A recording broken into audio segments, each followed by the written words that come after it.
In terms of recommendation for the Secretary General, I mean, NATO admittedly is facing a very tough time when it comes to security challenges. Our environment has dramatically changed, both south and east.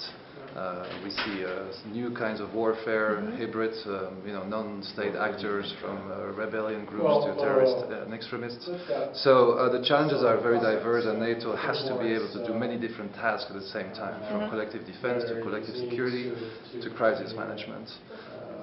In sum, I think it will be very important for the NATO Secretary General to, first of all, revalue the role of public diplomacy and strategic communication. Why I say that is because in order for NATO to adopt a policy that will strengthen the alliance, it needs public support. And right now we are facing a little bit of a crisis in that. The publics don't really understand why we should spend so much millions of euros on capabilities, on military operations, defense budgets. So it's very important to revalue that role of public diplomacy and Stratcom to get that public support. Secondly, I think the NATO Secretary General should keep on lobbying member states to spend either more money on defense or at least not to cut budgets anymore. We are seeing a negative trend overall. I mean, certain countries do spend more, some countries are stable. There are also certain countries that actually spend less. And I think this is a trend that we need to reverse. Now, the issue here is that it's not that there's not enough money.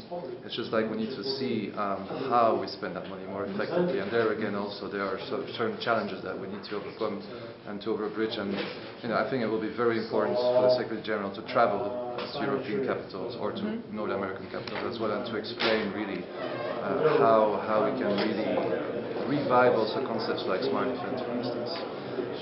And then thirdly, I think it's also very important for the Secretary General to work on the unity of the transatlantic relationship. I mean, we need to create a similar perception of threat.